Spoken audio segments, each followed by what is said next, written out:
Mirë se vini në këtë edicion lajmësh. Deklarata skandaloze e ministrës serbe për pastrim etnik në Kosovë bëri e hon të gjerë si në vend ashtu edhe jashtë. Ministrja e drejtësisë në detyrë, Donika Gërvalla, bëri të ditur se ka dorëzuar kallëzim penal ndaj ministrës Paunović për deklaratat ndaj shqiptarëve të Kosovës. Gërvalla tha se ka kërkuar nga zyra e kryeprokurorit të shtetit që në kuadër të kompetencave ligjore të ndërmarrë të gjitha veprimet e nevojshme hetimore dhe të procedojë tutja këtë akuzën dhe kërkesën për shqiptimin e dënimit. Nuk ka hapësirë për glorifikimin e spastrimit etnik, relativizimin e gjenocidit të krimeve monstruoze serbe dhe përhapjen e narrativave që synojnë cënimin e paqes, sigurisë dhe bashkëjetesës ndëretnike, si dhe nxitjen e urrejtjes, ka shkruar Gërvalla në Facebook. Ndërsa deputeti shqiptar në Parlamentin e Serbisë, Shaib Kamberi, ka njoftuar se është dorëzuar kërkesa zyrtare për shkarkimin e ministrës së administratës shtetërore dhe vetëqeverisjes lokale, Snežana Paunović, pas deklaratave të saj për shqiptarët. Sipas Kamberit, iniciativën e ka ndërmarrë 3 parti opozitare, e cila është mbështetur me nënshkrimet e 53 deputetëve të opozitës. A i bëri të ditur se kërkesa i është dorëzuar kryeministrit të Serbisë, Gjuro Macut, me thirrjen që pavonesë t'i propozoj Kuvendit Popullor shkarkimin e Paunovićit. Deklarata e ministrës serbe për spastrim etnik të Kosovës është dënuar edhe nga Ministria e Jashtme Britanike, e cila tha se deklarimet të tilla vetëm rihapin ndarjet e vjetra në rajon. Ne i dënojmë deklarimet e ministrës Paunović duke përfshirë referencat për spastrimin etnik të Kosovës. Ato janë krejtësisht të neveritshme dhe nuk kanë vend në shoqërinë e sotme. Udhëheqësit politik përgjegjës duhet ta refuzojnë një gjuhë të tillë qartë dhe pa mëdyshje, ka thënë një zëdhënëse e Ministrisë të Jashtme të Britanisë së Madhe. Komisionerja e Bashkimit Evropian për zgjerimin, Marta Kos, ka dënuar sërish deklaratat e ministrës serbe Paunović lidhur me Kosovën, duke i cilësuar ato tronditëse dhe të papranueshme. Gjatë një seance në Komitetin e Posaçëm për mbrojtjen e demokracisë evropiane në Parlamentin Evropian, Kos ka shprehur habi që Paunović vazhdon të mbajë postin e ministrës pas deklaratave të saj. Ajo u bëri gjithashtu thirrje politikanëve të vendeve kandidate për antarësim në BE që të tregojnë përgjegjësi në deklaratat e tyre publike, duke theksuar se çdo fjalë ka peshë dhe pasoja.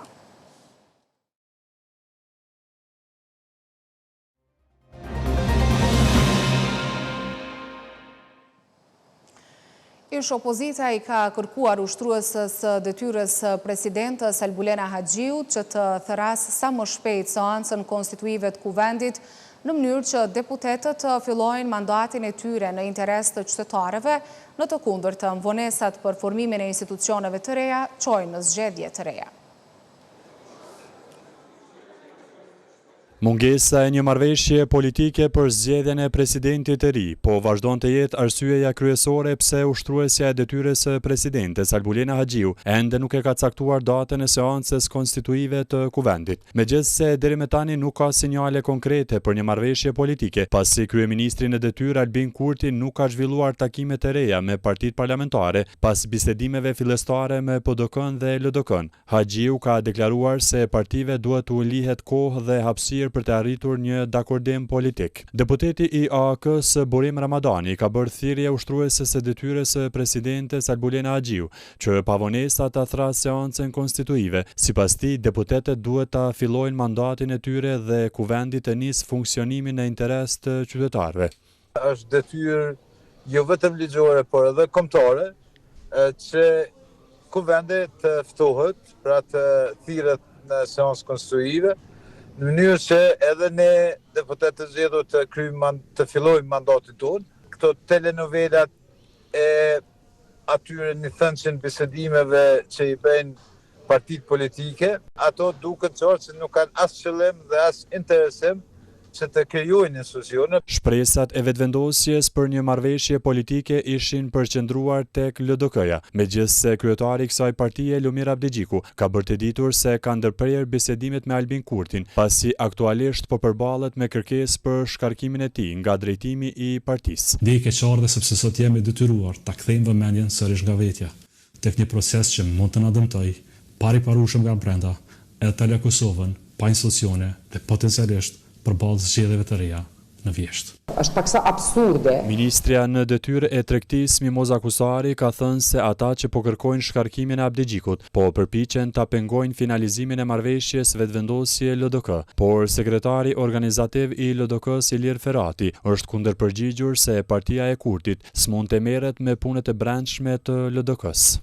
Nuk mund shprehu nëse çka duhet të mendoj vetëvendosja për çështjet tona të brendshme, bile i kisha po ftesë mos më mendu hiç, se kemi njerëz tonë, kemi anëtarët e kryesisë, kemi këshillin e përgjithshëm dhe kemi delegatë të kuvendit të përgjithshëm, praktikisht një morit njerëzve të cilët kanë çka më mendu për LDK-n, për kryetarin edhe për opsionet që i kanë. I bën që vetëvendosja duhet me gjetë një partner që plotson numrin votave që duhet qëndrojnë në kuvend. Antari i PDK-s Gjavit Haliti thotë se Albin Kurti po synon të sigurojë një partner politik që do t'ja garantojë shumicën e nevojshme për vendimarrje. PDK vlerëson se zvarritja e thirrjes së seancës konstituive është e panevojshme.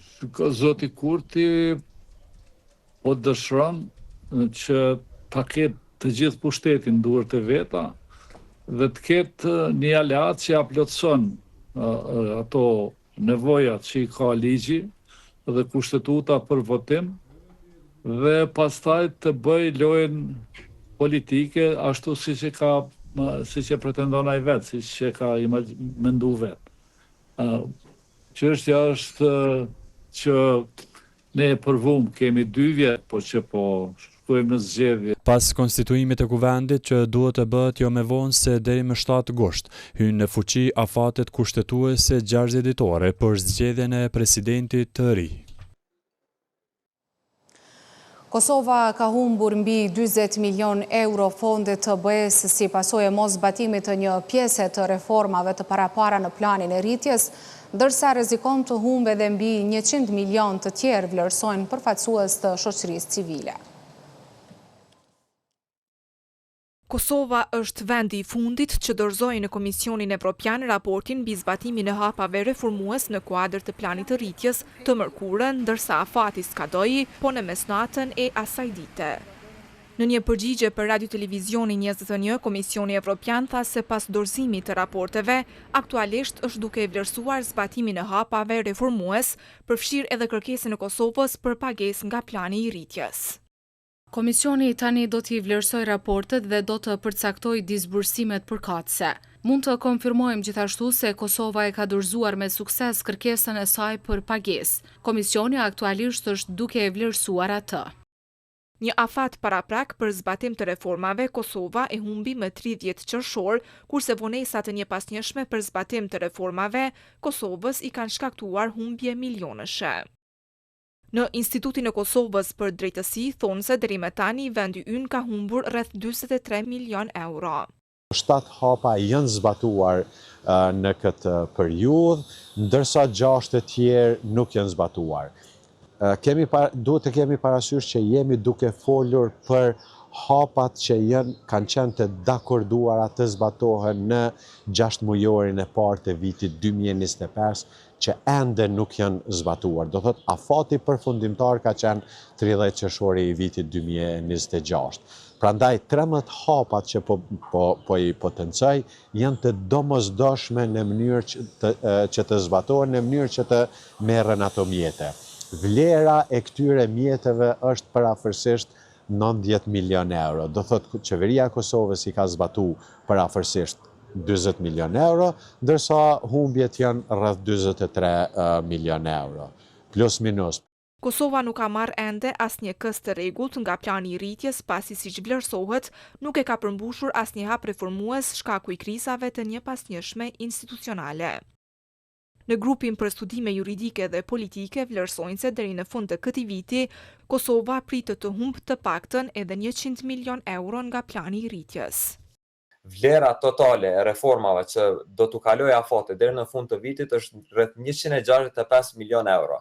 Pra nuk do men se disa nga to janë zbatuar, por ishte vetë kryenegociatori i Kosovës, zotri Zulfaj, i cili tha se rrezikojmë të humbim rreth 100 milion euro deri në fund vitit në qoftë se nuk kemi institucione. Prandaj kjo duhet të jetë edhe një alarm shtesë për partitë politike, që nuk duhet humbin kohë me deklarata, nuk duhet humbin kohë me kacafytje dhe grindjet e përditshme, por duhet që sa më shpejt të themelohen institucionet në mënyrë që t'i evitojmë këto humbjet, pra mbi 100 milion euro që mund t'i bëhen buxhetit të Kosovës. Për dallim nga Kosova dhe Bosnia e Hercegovina që nuk kanë marrë asnjë pagesë të rregullt nga fondet e planit të rritjes, Shqipëria, Maqedonia e Veriut dhe Malizi kanë marrë 3 të tilla, ndërkaq Serbia vetëm një pagesë. Në odën ekonomike të Kosovës përsërisin vlerësimin se nga humbjet e mjeteve të BE-s peson ekonomia e vendit dhe bizneset. Ne po humbëm materialisht, s'po mundëm i marrë këto mjete, me përfitu bizneset tona, me përfitu ekonomia jonë, në anën tjetër po humbëm edhe në të bërit reforma dhe po ngecëm edhe si shtet në të bërit reforma për rrugën e integrimit. Shumica e këtyre mjeteve kanë qenë në përveç asaj pjesës në administratën publike, pjesa tjetër ka të bëjë me investime kapitale dhe ku kishme përfitu biznesi. Kosova deri me tani ka marrë vetëm parafinancimin prej mbi 61 milion eurosh që përfaqëson 7% të shumës së përgjithshme prej 882 milion eurosh të ndara për vendin. Fermerët në Kosovë kanë ngritur alarmin se gruri importuar ka ulur çmimin e prodhimit vendor, duke i shtyrë ata që të mendojnë ndërpretjen e kultivimit të këtij rendimenti. Inflacioni në qershor arriti në 6%, që është mbi mesataren e vendeve të Bashkimit Evropian dhe më i larti në Ballkan. Çmimet u rritën në produktet ushqimore dhe energji, por edhe në banim. Asnjë institucion shtetëror nuk u mor me këtë inflacion që po gryen qytetarët e Kosovës, ndërkohë që ekspertët thanë se vendi ka varësi të madhe nga importi. Përveç produkteve që nuk ka kapacitet i prodhoj, Kosova ka importuar edhe grur me një çmim prej 24 cent për kilogram. Kjo e ka ulur çmimin e grurit vendor në 18 cent dhe Bujku Gani Dobratiçi thot se po rrezikohet kultivimi i kësaj kulture bujqësore. Çmimin e grunit nëpër Serbi ose krahasi e mselosët ose pikat grumulluese, kam informata që i morën deri të vjen pjatjeti kushtojnë 24 cent, kurse neve na paguajnë 18 cent, kjo është dëmtim i madh. Pavarësisht nga ankesat e bujqësve, kryeministri në detyrë e ministri i bujqësisë në nisjen e fushatës së korrifshirjeve nga kombanierët thanë se po synohet një shkallë e vetë mjaftueshmërisë. Ky i fundit madje tha se Kosova do të ketë një rendiment prej 125%. Bujku Gani Dobratiçi porositi qeveritarët se nëse nuk ndalet importi, kultura e grurit në Kosovë rrezikon të shuhet.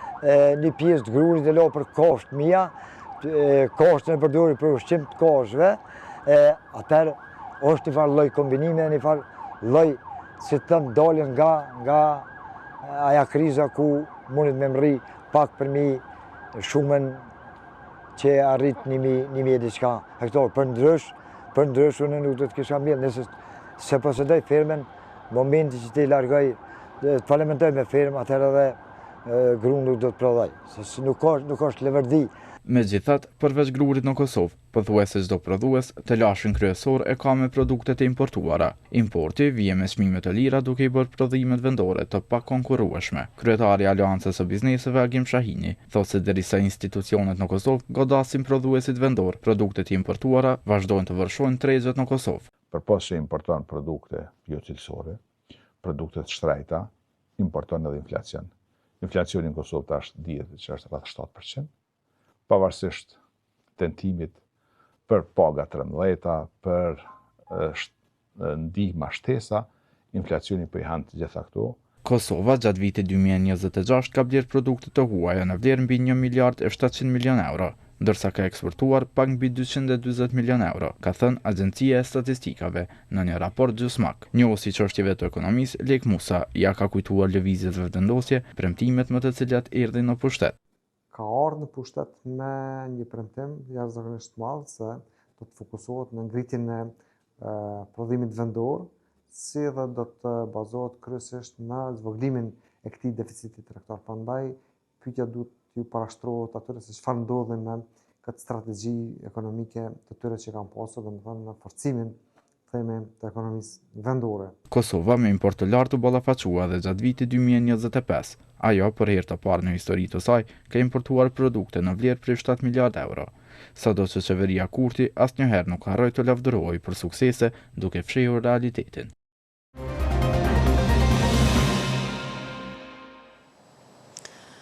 Komuna e Prishtinës nisi aksionin për lirimin e pronave të saj që janë shfrytzuar kundërligjshëm nga persona të ndryshëm. Hapësira do të kthehen në shfrytëzim të komunës për projekte urbanistike. Drejtoria Pronës Komunale të Prishtinës në bashkëpunim me Drejtorinë e Inspeksionit dhe me Policinë e Kosovës ka ndërmarrë veprime për lirimin e hapësirave publike të uzurpuara, ku njërën prej tyre është paraparë ndërtimi i shkollës së muzikës. Drejtori i Drejtorisë së Pronës në komunën e Prishtinës, Brahim Mehmeta, i tha se këto hapësira publike për vite me radhë janë shfrytzuar kundërligjshëm. Po kjo pronë është pronë komunale, hapësirë publike, e cila ka qenë shfrytzuar prej personave në mënyrë jo legjitime, jo legale. Do të thonë, pas proceseve që janë bo verifikimet pronës, edhe është vërtetuar që kjo pronë është saktë e komunës, ne e kemi nxjerrë vendimin për lirimin e saj. Sot është zbatuar realisht vendimi për lirimin e pronës komunale, do të thonë hapësirës publike, në të cilën është e destinuar ndërtimi i liceut artistik të shkollës së muzikës. Unë po besoj që qytetarët e mirëpresin, Drejtoria e Pronës në bashkëpunim me kryetarin e kryeqytetit ka filluar aksionin për lirimin e gjitha hapësirave publike dhe pronave komunale, ose sa ndryshe për menaxhimin e tyre në drejtim të kthimit të pronës komunale kryeqytetit dhe hapësirave publike në interes të banorëve të kryeqytetit. Edhe këtu besoj që ky lajm është i mirë edhe për gjithë qytetarët. Pronorët që e kanë shfrytzuar këto nuk e kanë prit keq. Nuk kemi asnjë rezistencë prej tyre, po besoj që edhe ka mirë kuptim në këtë çështje. Mehmeta i sqaroi se ky aksion nuk ka të bëjë me mbylljen e parkingjeve, siç u raportua në disa media, por për lirimin e hapësirave publike të cilat do të shfrytëzohen për projekte komunale në interes të qytetarëve. Nuk bëhet fjalë për parkingje sigurisht që janë kompetence komunës dhe kryeqytetit, edhe ato do të trajtohen në aspektin e ligjeve që janë parapara ose rregullore që ne kemi fuqi, po sot bëhet fjalë për lirimin e pronës komunale, e cila ky e ka përdorur si parking, por kjo nuk në kupton që na po jemi marrë direkt me çështjen e parkingut, po me çështjen e lirimit të pronës komunale. Autoritetet komunale kanë bërë të ditur se kontrollet do të vazhdojnë edhe në zonat e tjera të kryeqytetit, me qëllim të realizimit të projekteve urbanistike dhe eliminimin e veprimtarive të paligjshme. Në kuadër të programeve verore, kryeqyteti po gjallërohet me aktivitete që bashkojnë shijen dhe argëtimin, sikurse është festivali i gastronomisë, i cili po mbahet në sheshin Adem Jashari. Kjo ngjarje gjatë 5 netëve në vijim do të sjellë në skenë artist mirënjohur duke kombinuar gastronominë, muzikën live dhe aktivitete të tjera për të gjitha moshat.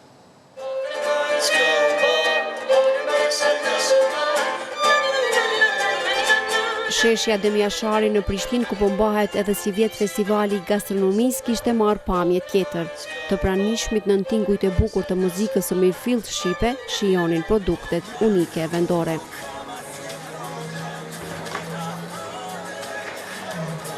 Ky festival veçohet për kombinimin e gastronomisë, muzikës dhe aktiviteteve tërheqëse për të gjitha moshat. Prandaj edhe nuk munguan shije tradicionale si flija, mantia, të ëmbëlsirat, kafet dhe atmosfera e grupit Albanian Night.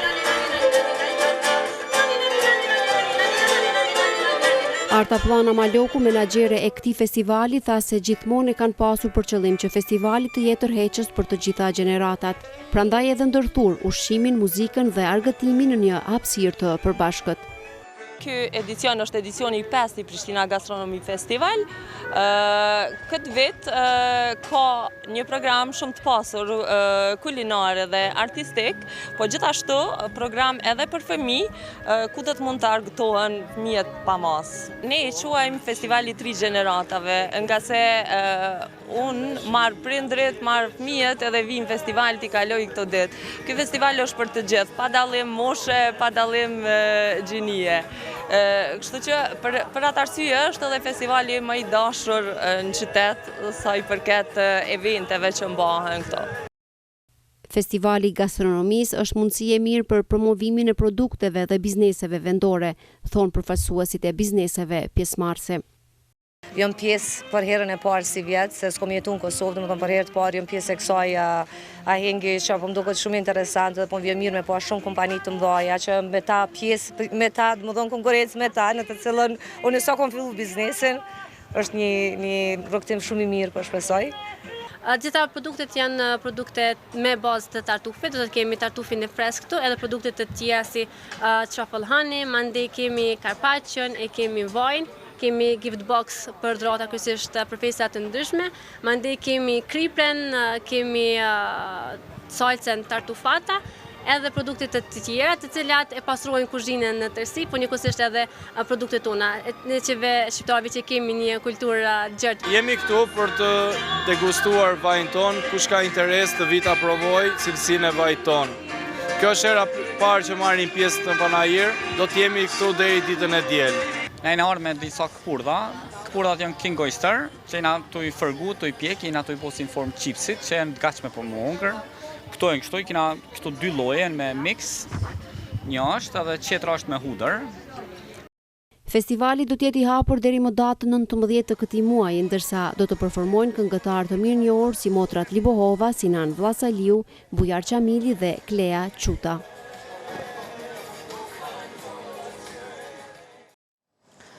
Në tregun që funksionon të martë në bresje të Fushë Kosovës, ekspozohen pemë dhe perimet të freskëta, ndërsa nuk mungojnë as rrobat të përdorura dhe pajisje teknike. Në bresjet Fushë Kosovës tregu mbledh shumë tregtar, jo vetëm të kësaj komune, por edhe më gjerë. Kjo lagje ka diçka shumë të vjetër, simbolin e bashkëtesës mes qytetarëve të etnive të ndryshme. Pikërisht për këtë arsye, këtu mblidhen shitës të zonës, por edhe të vendeve të tjera. Këta tregtojnë mallra të dorës së dytë e të tretë, të tillat që ju hynë në punë qytetarëve me të ardhura më të ulta, andaj fitimi jo që nuk është më i madh, por as i garantuar. Ani pse si qytetarë përballet me problemet zakonshme e si tregtar me shitje jo të kënaqshme, fryma miqësore në treg bën që të tejkalohen të gjitha vështirësitë jetësore. E njëjta frymë bashkëtese po bartet edhe përtej tregut në institucionet e Fushë Kosovës. Komunitetet pozojnë gjithnjë më shumë vend në institucionet lokale, e sipas nënkryetarit për komunitete Gëzim Gara, tashmë ka rritje të përfshirjes së tyre në administratë dhe shërbime publike. Kem punsuar edhe në komunë prej komunitetit që si kena pas më parë. Komuniteti kem kuadru tash, kem djem vajzat shkollume, tash presmi prap edhe do punësime në vazhdimsi kryetari është në përkraje të komunitetit, kem në ambulancën, kem një infermiere për herë parë që e kena punësu, edhe në komunë. Fushë Kosova, qyteza që për shkak të afërsisë me Prishtinën në 2 dekadat e fundit të shndërruar në kantier ndërtimi e mbipopullimi nga të gjitha pjesët e Kosovës, e ruan edhe më tej natyrën e vet shumë etnike. Uglari është një lagje ku popullata serbe është në numër të konsiderueshëm. Ivan Bojko, që i takon këtij komuniteti, i ka 3 dekada që po punon me shqiptar. 30 vjet kam punuar me shqiptarët, kur nuk kam pasur asnjë problem me ta. Kemi punuar së bashku, kemi jetuar së bashku, probleme ka kudo, nuk ka vetëm të ne. Çfarë janë problemet? Problemet janë çështje jetësore, shëndetësia, ilaçet, udhëtimet. Jetojmë si gjithë njerëzit normal. Ju e dini mirë se ka njerëz të mirë dhe njerëz të këqij. Për mua është kështu dhe unë i shoh në këtë mënyrë. Uglari është fshat që ndan Fushë Kosovën me Graçanicën, një komunë tjetër shumë etnike në zemër të Kosovës. Fshati Shushic paraqet një shembull në miniaturë të kësaj bashkëtese. Të rinjt nga komunitetet e ndryshme në Graçanic po shihen si një urër i bashkëpunimi. Përmes aktiviteteve të përbashkëta, ata kanë krijuar mundësi për të njohur më shumë me njëri tjetrin dhe për të kapërcyer barierat që mund t'i ndajnë. Kemi pasur edhe iniciativa ku i kemi dërguar të rinj shqiptar, serb dhe rom në kampingje të ndryshme, edhe kanë kaluar shumë mirë, në socializu kështu me zvete, kanë bisedu pra të rinj për të ardhmen, për të komunës, po dhe në përgjithësi të shtetit të Kosovës. Vetë isha edhe unë prezent i vizitova të rinjt në Prevall kanë qenë, janë organizuar kampingje 2 herë atje, nga 2 net, nëse s'gaboj 3 ditë, pastaj edhe ka qenë një organizim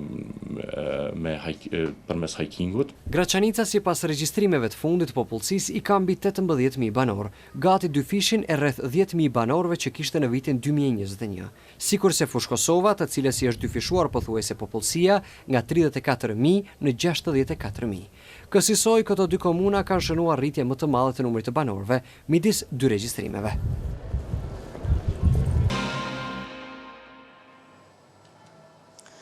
Universiteti i Prishtinës ka mbajtur edicionin e 2 të forumit Bashkë në Shkencë, i cili mblodhi studiues nga diaspora me personelin akademik të universitetit, me qëllim forcimin e bashkëpunimit në fushën e kërkimit shkencor dhe zhvillimit institucional.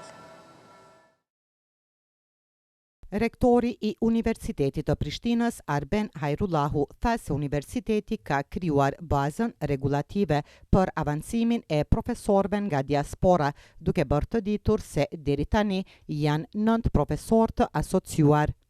Andaj edhe vetë emërtimi forumit diaspora akademike Bashkë në Shkencën besoj e përthekën e përshkruan bukur mirë këtë potencial. Ne kemi profesor që janë fushat e shkencave kompjuterike, kemi profesor që janë fushat e shkencave të mjekësisë deri tek shkencat shoqërore e humane, pra paleta është gjithëpërfshirëse. Shpresoj që numri i të asociuarve me Universitetin e Prishtinës për diasporës akademike do të vijë dhe do të rritet. Ai theksoi se diaspora akademike përbën një potencial të jashtëzakonshëm për Kosovën, i cili duhet të shfrytëzohet përmes lidhjes së studiuesve që veprojnë në universitete me renome botërore me Universitetin e Prishtinës. Përfaqësuesi i Ministrisë së Punëve të Jashtme dhe Diasporës Elis Badallo e cilësoi diasporën si një nga asetet më të çmuara të Kosovës, duke thënë se forumi shërben si urë lidhëse mes dijes, përvojës dhe nevojave zhvillimore të vendit. Diaspora jonë padyshim se është një ndër asetet më të çmuara të Kosovës. Në universitetet, institucionet kërkimore dhe qendra inovacione në mbar botën, diaspora jonë përfaqëson me dignitet potencialin intelektual të vendit tonë dhe kontribon në zhvillimin e shkencës dhe teknologjisë dhe shumë fushave të tjera që janë të dobishme për vendin. Kosova ka theksuar vazhdimisht rëndësinë e forcimit të lidhjeve ndërmjet universiteteve dhe diasporës akademike, duke konsideruar këtë bashkëpunim një prioritet të zhvillimit afatgjat. Ky forum padyshim se është një urë lidhëse që lidh dijen me zhvillimin, përvojën ndërkombëtare me nevojat e Kosovës dhe njerëzit me idetë në që të ndërtojmë një strategji më të mirë për të ardhmen. Andaj le ta shfrytëzojmë këtë forum për të krijuar partneritete të reja, për të frymëzuar brezat e ri dhe për ta bërë bashkëpunimin ndërmjet diasporës akademike dhe institucioneve tona gjithnjë e më të qëndrueshëm. Në kuadër të forumit u prezantuan edhe gjetjet dhe koncept dokumenti për krijimin e njësisë për angazhimin e diasporës akademike, e cila parashihet të zhvillohet në 3 faza. Faza e parë përfshin ndërtimin institucional dhe krijimin e partneriteteve strategjike. Faza e dytë pilotimin e angazhimit të diasporës përmes mentorimit dhe rjetëzimit akademik, ndërsa faza e tretë konsolidimin dhe avancimin e plot të njësisë.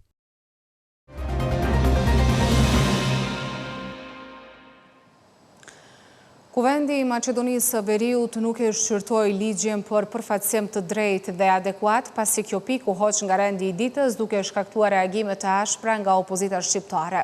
Nënkryetaria e kuvendit sqaroi se shtyrja është bërë në përputhje me rregulloren e re, ndërsa kryetaria Afrim Gashi nuk dha përgjigje se kur ligji do të rikthehet për votim.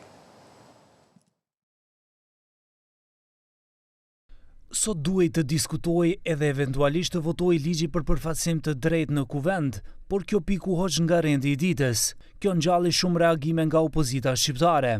Koordinatorja e grupit parlamentar të Frontit Evropian, Rina Hajdari, kërkoi sqarim dhe kritikoi kryetarin e kuvendit Afrim Gashi përse nuk vjen në seancë. Ligji për përfaqësim të drejtë dhe adekuat ju vetë keni propozu, vetë keni sjellë këtu në kuvend edhe tash nuk keni fuqi edhe për pak ta kaloni. Hajde t'ju ndihmojmë, ne dalim krejt prej sale, edhe vazhdoni këtu, bani, po e dini ku është problemi. Problemi është e legitimiteti. Po neve dikush këtu na ka dhënë legitimitet me vot. Reagime pati edhe nga deputetet të Lidhjes Shqiptare dhe Aleancës për Shqiptarët. Sipas tyre pushteti po bën përpjekje ta kontrabandojë këtë ligj. Këto vonesa i bën për përdor ndonjë formë shantazhi ndaj deputetëve, jo sheje ndaj deputetëve, apo çka? Apo na ndjekni ku jemi e çfarë jemi edhe me kamerat e Safe City në mënyrë që pastaj ta kontrabandoni një ligj që është shumë i rëndësishëm për gjithë qytetarët. Nuk mundet një ligj bazik që buron nga marrëveshja e orit, vlera e dytë themelore e kushtetutës të vendit, të trajtohet si leckë. Nuk munden deputetët që kanë morë vullnetin dhe legitimitetin e popullit të trajtoni si leckë. Tendenca për kontrabandim, tendenca për manipulim është mëse e qartë. Ligjin për përfaqësimin e drejtë dhe adekuat gjeme vetë vullnet të lirë e shmongi dhe e largoj nga procedura për të votuar. Ne këtu jemi si deputet, jemi të thirrur për të qenë prezent në seancat plenare. Kryetaria e Kuvendit tha se sipas rregullores së re, nenit 170 që për herë të parë u përdor, kryetari i Kuvendit ka të drejtë të shtyejë një pikë se kur do të votohet dhe ai është pasi të përfundojë diskutimi. Pika 8 nuk është menjanuar nga rendi i ditës. Ekziston vetëm se në përputhje me nenin 170 që absolutisht drejton mundësinë që kryetari të ricaktoj ditën. Është pjesë e rregullores së re që për herë të parë u përdor në këtë kuvend, edhe pse është sjell nga përbërja e kaluar. Do të punojmë sipas kësaj rregullore dhe asnjë tjetër.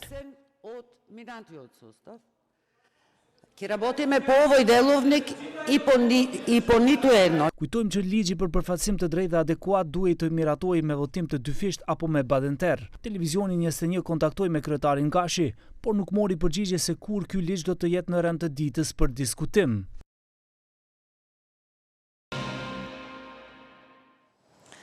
Këtu e përmbyllim këtë edicion lajmesh. Për më shumë informacione mund të klikoni në portalin tonë RTV21.tv, si dhe të vizitoni profilet Radio Televizionit 21 në rrjetet sociale. Mirupafshim.